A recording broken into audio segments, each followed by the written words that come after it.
السلام علیکم ورحمۃ اللہ وبرکاتہ۔ عزیزان ملت اسلامیہ، آپ تمام امتی کو ابو فضل کی طرف سے سلام عرض ہے۔ گھر میں بڑی پردہ نشین عزت دار ماں اور بہن کو ابو فضل کی طرف سے سلام عرض ہے۔ بہرحال باہر کی اللہ سے امید ہے آپ لوگ خیریت سے ہوں گے، اللہ کی حفاظت میں ہوں گے۔ ان ملونوں کی ملامت سے، ان فرقہ پرستوں کی فرقہ پرستی سے، ان درندوں کی درندگی سے محفوظ ہوں گے۔ اللہ آپ لوگوں کو اپنے حفظ امان میں رکھے، اللہ اپنی حفاظت میں رکھے، اللہ ہر آواز سے ہر شر سے محفوظ رکھے۔ بہرحال کیف میرے عزیز دوستوں، میرے بھائیوں، دیش کے حالات سے بھی آپ لوگ واقف ہیں اور دیش کے باہر کے حالات سے بھی بجا واقف ہیں، لیکن یہ آپ کا بھائی آج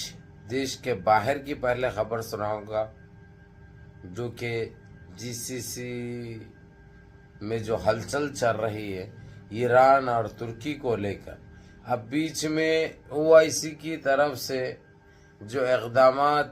کیے گئے ہیں، جو میٹنگ رکھی گئی، جو بات چیت سے حل کرنے کی کوشش کی ہے، اس میں جو ہے سو محمد بن سلمان جو کہ سعودیہ کے شہزادے ہیں، ان کی بھی اماں بہن ہو گئی۔ سعودیہ کے شہزادے کی بھی اماں بہن کر دیا اس نے ایران نے، کیونکہ ایران پہلے ہی بول دیا کہ کوئی بھی بیچ میں ترکی کے معاملے میں آئے گا، میں کسی کو بخشنے یا کسی کو چھوڑنے والا نہیں ہوں۔ تو اندازہ یہ لگایا جا سکتا ہے کہ 2 سے 3 دن کے اندر یا ترکی ایران پہ حملہ کرے گا یا ایران ترکی پہ حملہ کرے گا، دوسرا کوئی راستہ نہیں ہے۔ اب اس میں فائدہ ہوگا کس کا؟ یہ یہود نصار کا ہوگا ایک معنی میں۔ اب اسی لیے وہ لوگوں کے من میں لڈو پھوٹ رہے ہیں، لیکن جو ہے لڈو کی جگہ ٹٹی بھی کھانا پڑتا ان کو پھر، کیونکہ زیادہ خوش ہونے کی ضرورت نہیں ہے، وہ لوگ پھر ایک بھی ہو جا سکتے۔ اب انہیں جیسا معافی چاہے گا، سوری بھائی، رجب طیب اردگان، یہ ایران معاف بھی کر دے گا اس کو، ہم کو یقین ہے۔ یہ کوشش چل رہی ہے کہ کسی طریقے سے یہ لوگوں کا مسئلہ حل ہو جائے اور دونوں کے بیچ میں صلح ہو جائے، یہ کوشش چل رہی ہے۔ آج تہران کو بھی کچھ لوگ آئے ہیں بات چیت کے لیے، اس کو راضی کرنے کے لیے، اور استنبول بھی گئے ہیں ترکی بعض لوگ، کہ جو ایران کا جو ڈیمانڈ ہے وہ تو مان لے، نہیں تو کوئی تیسرے کو فائدہ ہو جائے گا۔ تیسرا کون ہے تو اچھی طرح جانتا ہے، یہ رجب طیب اردگان کو یہ کہہ دیا گیا ہے۔ لیکن رجب طیب اردگان کی ضلالت دیکھیے آپ، اس کی ضد دیکھیے آپ، اس کی منمانی دیکھیے آپ، وہ یہ چیزوں کو نظر انداز کر رہا،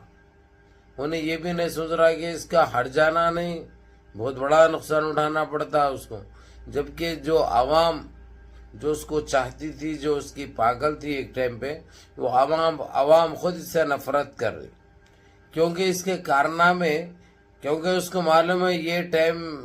برخاست ہو جائے گا، انہیں نہ ٹھہر سکتا نہ کچھ، اس لیے جو ہے سو یہ دوسرے ممالک سے صحیح نوٹ سینک لیے ہوئے ہیں نا،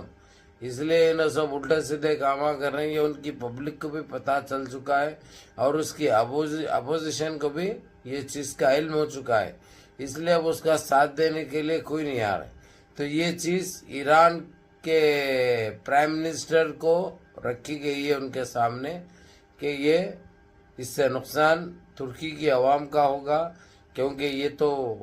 اپنے ضمیر کا سودا کر چکا ہے، اس طریقے سے بھی سمجھایا جا رہا ہے اس کو۔ اب دیکھنا ہے یعنی گیند کس طرف اڑتی ہے، 6 کو جاتی ہے یا چوکے کو جاتی ہے، باؤنڈری کی،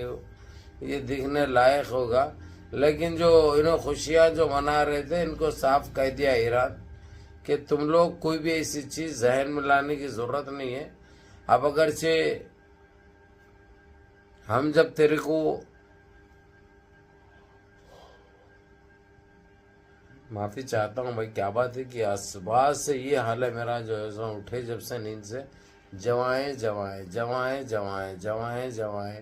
کیوں آ رہے ہیں ایسا اللہ بہتر جانے، حالانکہ نیند نہیں آ رہی ہے لیکن یہ جوائیں آ رہے ہیں۔ یہ کئی کو ہوتا ہے، آپ لوگ کو شاید میرے سے بہتر معلوم ہوگا۔ بہرحال آپ لوگوں کو ڈسٹرب ہو رہا ہے، اس کے لیے میں معذرت خواہ ہوں بھائی، میں جان بوجھ کے تو نہیں لے سکتا، یا آ رہی ہے ویسا جمائیں، تو اس لیے ویڈیو بھی مختصر رکھ کے میں آپ لوگوں کا اور قیمتی وقت نہیں لینا چاہ رہا ہوں۔ لیکن جس طریقے سے آج جو کامنٹیں چل رہے تھے، آج جس طریقے سے جو میسیجیں کیے جا رہے تھے کہ ترکی اور ایران کا کیا ہوگا، یہ اسرائیل تو بہت خوش ہو رہا ہے، امریکہ کو بہت خوش ہو رہا ہے، یہ جو چل رہی ہے، یہ چلنے تو انہوں ہمیشہ خوش ہو کے روتے ہیں، ان کی خوشی میں بھی رونا شامل رہتا ہے، تو بہت جلد ان کو صدمہ بھی ملے گا، اور ان کے جو خواہشیں، جو لڈو جو پھٹ رہے نا، وہ اپنے آپ ختم ہو جاتے، گھپ بل کے جیسا دیتا ہے ایران، اپنے آپ ختم ہو جاتے۔ اور یمن کے پرائم منسٹر بھی اس وقت ترکی میں ہے، کیونکہ وہ بھی سمجھا رہا ہے، حالانکہ وہ ترکی کو پسند نہیں کرتا یمن زیادہ، کیونکہ اس کا جھکاؤ ایران کے طرف رہتا ہے، اس کے باوجود وہ چاہ رہا ہے کہ کسی طریقے سے مسلمان آپس میں جھگڑا نہ کرے اور مسلمانوں کا کوئی نقصان نہ ہو، کیونکہ ہم نے بہت سارے نقصان دیکھے ماضی میں، اس لیے ویسا نہ ہو، ایک قوت اور ایک وہ بن کے رہے۔ بھلا ترکی تو ساتھ نہیں دیتا ہے، لیکن پھر بھی سارے ایک رہنا وہ ان کی کوشش ہے، جس میں اب دیکھیں گے انشاءاللہ تعالیٰ کل تک پتہ چل جائے گا، کیونکہ وہاں سے وہ بھی نکل جائیں گے، وہاں سے وہ بھی نکل جائیں گے، جو ایک طریقے سے ترکی کو سمجھا رہے ہیں، ایک طرف سے ایران کو سمجھا رہے ہیں، دیکھیں گے کیا راستہ نکلتا۔ اور لیکن صاف صاف ان کو بھی، سعودیہ کے شہزادے کو بھی وارننگ مل چکی ہے، کیونکہ انہوں جو اتاولا پنا جو کر رہے تھے، ڈبل کراسنگ، تو ان کے خون میں ہے یہ گندگی، یہ اب سے نہیں ہے، انہوں جب سے بیٹھے، جب سے یہ دیکھنے کو اور سننے کو مل رہی ہے، لیکن یہ زیادہ ٹائم چلنے والی نہیں ہے، اس لیے ان کو بھی وارن کر دیا گیا ہے کہ یہ گندگی نہ پھیلائے، نہیں تو اس کا ہٹ جانا تم کو بھی بھگتنا پڑے گا۔ جو بھی اس کی سپورٹ میں یا تائید میں آئے گا ہمارے لیے، وہ ہمارے صفوں میں صف اول کا دشمن ہوگا۔ یہ بہت بڑی بات کہی تھی اس نے، ایران کے پریزیڈنٹ نے بہت بڑی بات کہی تھی، تو اسی لیے انہوں چھپتے چھپاتے گیم کرنے کے چکر میں دونوں کو آپس میں لڑا کے قوت دونوں کے توڑ دے کے پھر انہوں طاقتور بن جائیں گے، بولے ویسا تھا ان کو، لیکن وہ ایران ہے، چلنے نہیں دیتا یہ چیزیں، اور وہ ترکی ہے، یہ چیزوں میں کامیاب ہونے نہیں دیتا سعودیہ کو۔ بہرحال منظم رہیے، متحد رہیے، اپنی صفوں میں اتحاد برقرار رکھیے، نمازوں کی پابندی کریے، ماں باپ کی خدمت کریے، بڑوں کے احکام پہ عمل کریے، اور اپنے اس بھائی کو بھی دعاؤں میں یاد رکھیے۔ بہرحال دیکھنے لائق ہوگا، انشاءاللہ ہم دعاگار رہیں گے، اور ساری قوم دعا کرے گی کہ یہ اس مسئلے کا حل امن طریقے سے ہو، تاکہ دونوں قوتیں سلامت رہے، اور ہم میں اتحاد اور یکجہتی بنے رہے، ہم میں اختلافات نہ آئے، جو بھی دوری رنجشیں ہیں دماغوں میں وہ دور ہو جائے۔ جزاکم اللہ خیر۔ نمازوں کی پابندی کریے، ماں باپ کی خدمت کریے، بڑوں کے کام پہ عمل کریے، اور اپنے اس بھائی کے بھی دعاؤں میں یاد رکھیں۔ السلام علیکم۔